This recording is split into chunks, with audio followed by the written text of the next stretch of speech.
So here's the gas pedal. It's held down by 2 screws. Once you take that off, then you're allowed to get this to go through the floor. And these are the 2 bolts that were stuck in the floor I couldn't get out, so I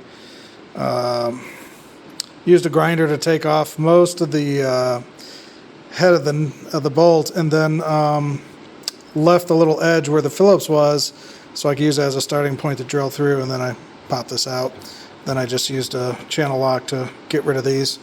I got this cool kit here now to where I could just grab this, pop it on, and go, oh yeah, it's this fitting. So 5/16 24 is what these are. So now I know what to order to replace what I destroyed.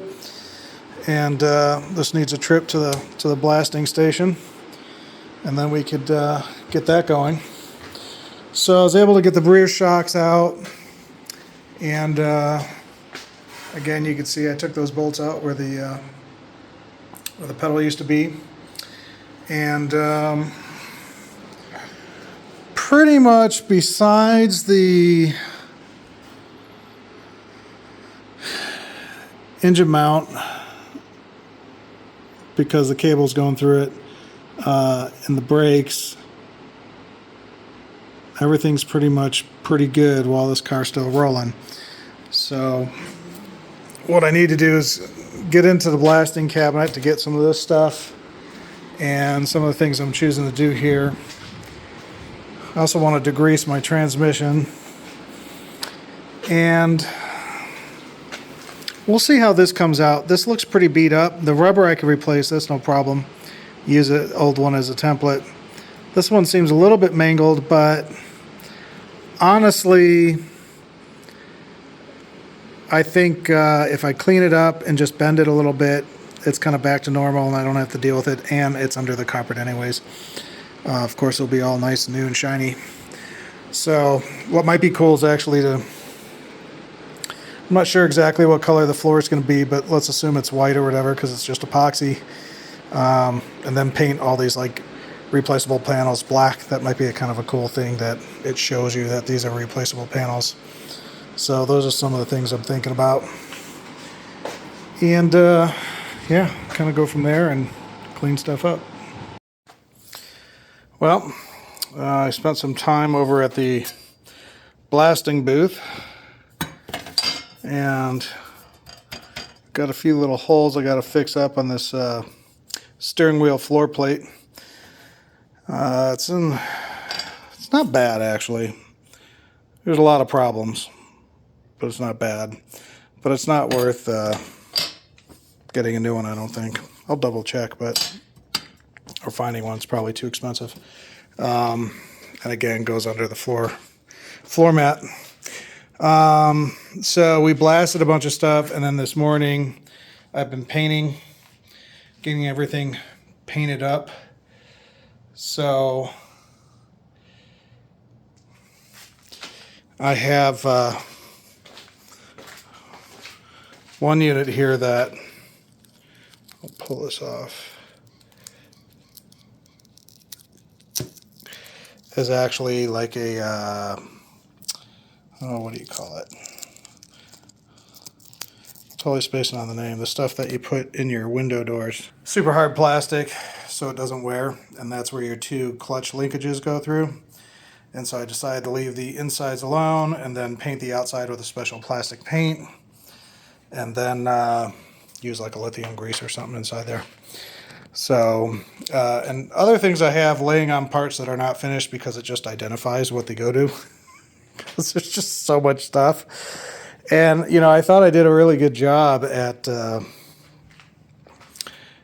know, grabbing everything that needed to be processed and put through the booth. But now I'm noticing like, oh, those aren't done. And, oh, those two bolts over there aren't done. And, oh, I could have done the engine mounts, and you know, just things like that. Like there's just too much to process. So here's the gas pedal linkage, which came out really nice. You know, when I'm using the blast bin over there at Bob's, his pressure on his on this compressor doesn't flow as nicely, so it doesn't get it 100% perfect, or at least I don't want to spend the time because I'm already at like double the time because it's low pressure, and I'm not really too worried about some of that stuff. But so I do what I can, but then I'm like, oh, I never got this little plate for the clutch, and things that were just kind of buried. Most of this I used a strip wheel, but then I got in with the blasting right around the edges, stuff I couldn't get to. I have some of that on these areas, but I need to do that outside, and right now my tank is down. I'm waiting for a part. So yeah, so there's stuff like this that's not processed yet, but we're getting there. And then I found one place to get this trans mount. No one else makes it, so we'll see. And I'm glad it was only like $30 actually. So, because when you can't find stuff, all of a sudden this becomes $270. And it's like, what? It's a piece of rubber and metal. And we're still I'm waiting for one part that was supposed to be here already. Of course, it's not. And, that's one of the parts that's like $270 if you don't find it. So I did find it for like $50 or $40 or something like that. So we're waiting, and then we got to just double check that the holes line up. This part I came in, and that seems to match up perfectly. At least eyeballing it does. So, and then things like this, you could just buy a new one for $13. So I bought a new one. I'm not worried about restoring that. I'm assuming these anchors for the exhaust system, they'll just use their own when they put the exhaust on, or I'll buy some if I put it on. So yeah, in general, things are going pretty well. And I'm just trying to get this off the floor. And like, I don't know if you could hear, but it's just pure grit. That's all broken grit from the backyard from painting so much, going in and out, and tracking stuff in. So this really needs to be all cleaned up and just blown out because it's just over the top. Feels like there's cat litter everywhere. So this is my spraying area, and that is the clutch spring. So I'm sure that's a part you can't find. So we're restoring that, and that's the last thing to dry. Been degreasing the trans a little bit. I got, I don't know, we'll say 50% of it off, at least to where it's not all gunked up. A lot of scraped stuff off. Got the clutch pedal pretty well cleaned up as much as possible. So a lot of these things like this, which is has to do with the gas pedal, it's part of that. There's a part right there underneath the belt. That's part that goes on top of the engine to hold the line for the throttle. All that stuff, it's not just going to be painted black. It needs to be like super painted, 3-coat, stuff like that, within reason. Like, I don't want to gunk this up so much that it doesn't move. So I have to think about that. So it didn't make it to the spray today. So like this, I'm probably going to make that, the official black that's on my window frames and stuff like that. Or it's going to come over into something like this metallic blue or bronze. So I have all this engine paint ready to spray stuff. And since the engine's at the shop right now, a long time ago, I decided what colors are going what on what parts of the engine. I don't remember what that is, but it's written down somewhere. And I'm going to have to revisit that and now look at all these parts and kind of go, okay, that would make sense if this went this way or that went that way. And, I got little parts like this that are for my vent windows that need to be painted the same as that color. So try to get a tri-coat on that without jacking it up. It's like, that's going to be a little bit tough, but we'll see what we could do. Maybe throw some kind of like half an earplug foam in there that expands, keeps the paint out of there. Stuff it with something, maybe just a little bit of a paper towel, jam it in there, and then I could use a dentist tool to pull it out, and maybe not spray the backside at all, so it's clean. So stuff like that it's going to be a little bit more intricate work, and I want to make sure my paint gun is working the way I want to. The other thing I bought was a little tray that fits my guns, so I could actually soak a gun and you know, clean it out, and then take the other one apart, throw it in there. So I'm just not getting my guns clean enough, and this is going to help me do that. I thought this was a little more sealed. It's not, but it's better than nothing, and it fits. So good to go. You know, out here everything evaporates, so you try to seal it as best as possible. So yeah, once I'm going to get a box, and I'm going to actually keep a lot of this stuff around just in case I need to take one of these to the store and find the right elbow or whatever, if I can't find it with a part number, things like that. You know, keep these around. And some of the tubes I'm going to keep around just so I have an idea what the what the ID and the OD is. So you know, things like that. So shocks I'm going to measure and then throw away. Could care less, but they still work. But I'm assuming, since I'm going to be dropping this 2 inches, that this means nothing, pointless. So we'll see. However, you never know. You never know. Might come to a point where I'm like, you know what? I don't have the funds to do it. It's kind of expensive to drop this down. I want to say about $2,600. New springs that are already dropped.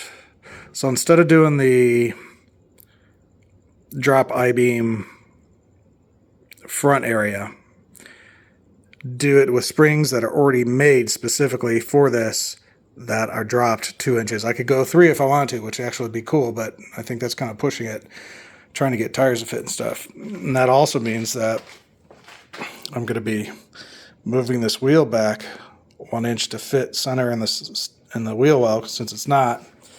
And I got to verify that on the round part too. But you can see up here, like, it's way off. I mean, that's way off.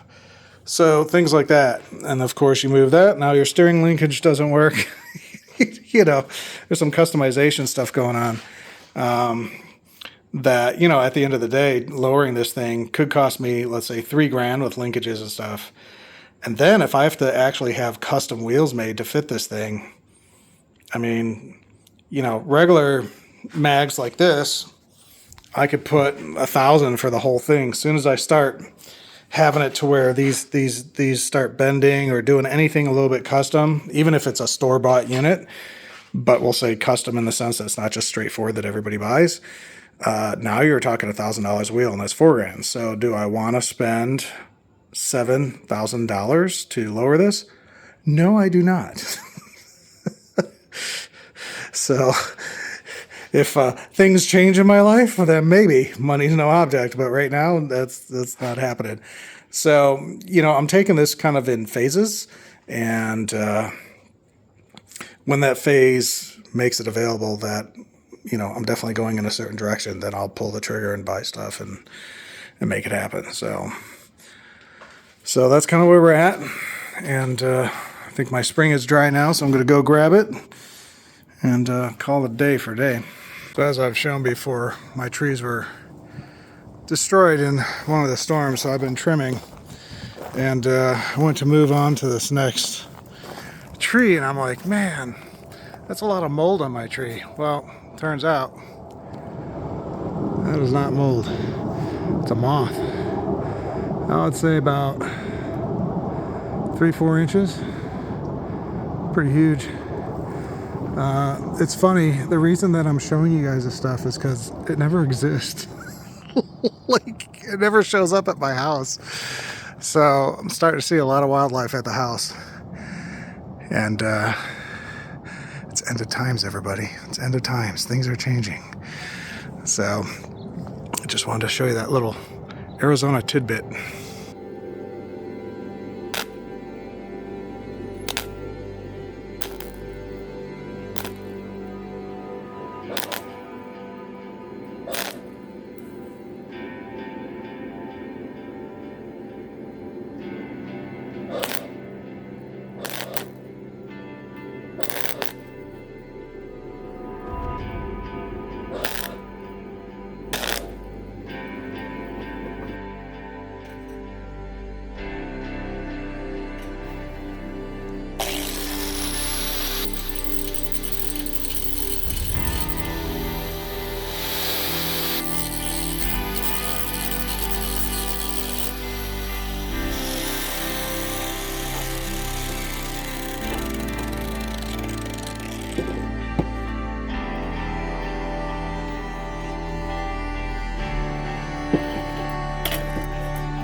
So we tried to do some welding to fill some of these holes, and that was my second welding attempt. The first one was very successful, welding some pieces together.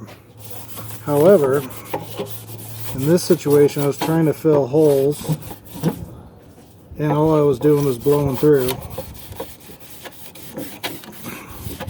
And I don't know enough, and I will say this metal's pretty pitted. I mean, that's all pitting. So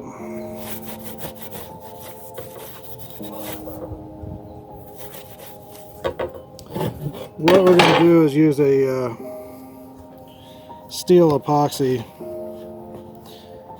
and just kind of fill this thing up. Doesn't need to be perfect, but good enough for rock and roll.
Now the one thing good about this is not going on, let's say, a plate or anything like that.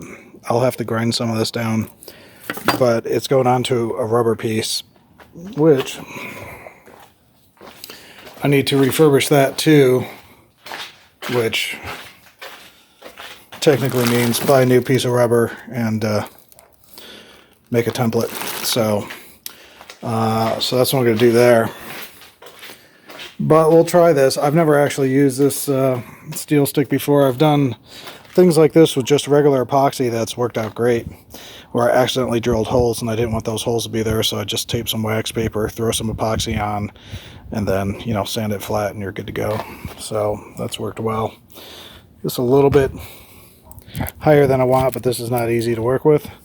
But the nice thing is it's not running all over the place. It's staying put. So yeah, you can see there was a lot of holes. 1, 2, 3, 4, 5, 6, 7. At least 7 holes. I don't see anything else. But this is also under the floor mat, so I'm not too worried about it. I just want it to look nice and clean. And I really like the idea of what I was thinking about the other day was, you know, you have the floor. Let's say the whole floor is white. I'm just making it up. And then all these little plates like this, and little clutch plate hole, this hole, having that be in, let's say, black. So it's like, you know, really standoffish. It'd be kind of cool. So really pop. But again, it's all under the floor mat. So, but it will make it easier to, like, when you're going to repair something, like, hey, there's the plate, because I didn't even notice the clutch plate originally. So we'll let this set up. I don't know how long it takes. 1 hour. 1 hour to cure. Then I might have to do some grinding. So can be drilled, tapped, machined, ground, filled, painted, 4,000 psi, 350 Fahrenheit. So pretty good stuff, man. This company really knocks it out of the park when it comes to these things. So I'm happy about that. So I got pretty much all the bolts for, you know, 95% of them are all painted, ready to go, bagged, labeled. I got my doghouse hinge. Found 4 bolts I didn't get to. I got to get these things off, and then we have to paint all this stuff and all this stuff. So I'm trying to gather up the will to actually do this. I'm more interested in getting the grit off my garage floor than I am actually painting, because it's just annoying. So I've been really cleaning a lot because you just couldn't really walk in here. And we did borrowed a pressure washer. Did a lot of cleaning on here. It doesn't look pretty, but it's not greasy. And this is, well, I don't know, we'll say 70 or 80% not greasy, but there's still a lot of stuff on here. But at least I have a dolly for it, so I could roll it around, get it out of the way. Not sure exactly what I'm going to do with that yet. It would be nice to, I wish I had a laser cleaner. Done. But I don't have that kind of money. So we're just going to keep plugging away at it. And the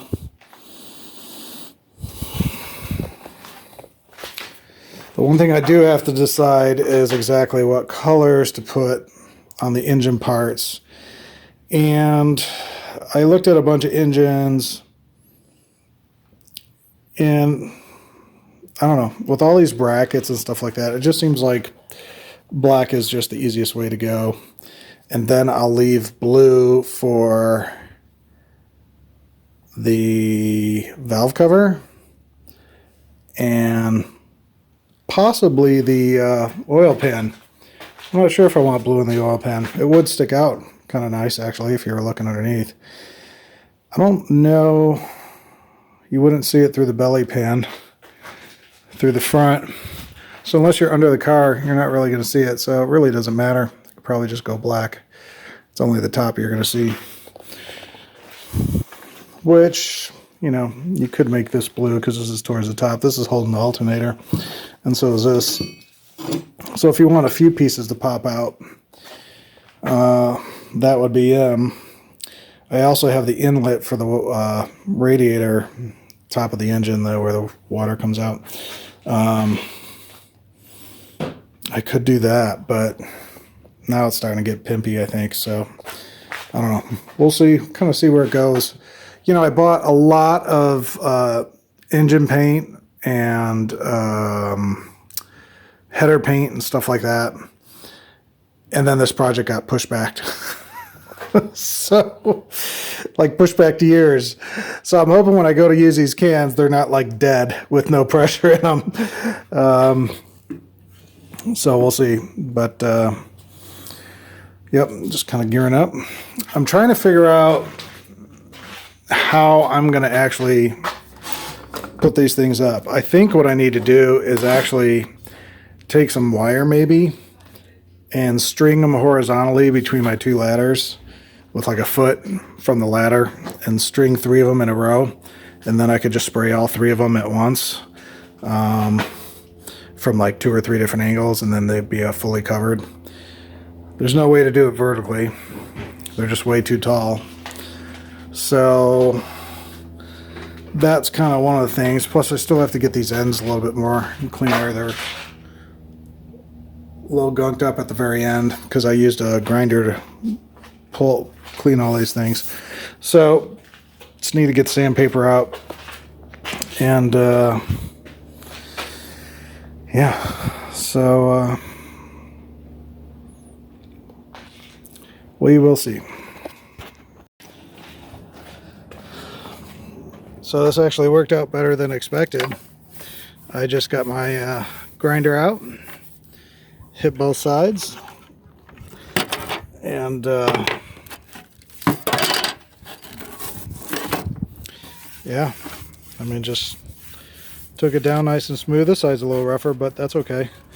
I wanted to keep some on there, but on the top, I actually grounded it all the way down to where you don't even feel it. So I got to get one right there. But yeah, worked out well.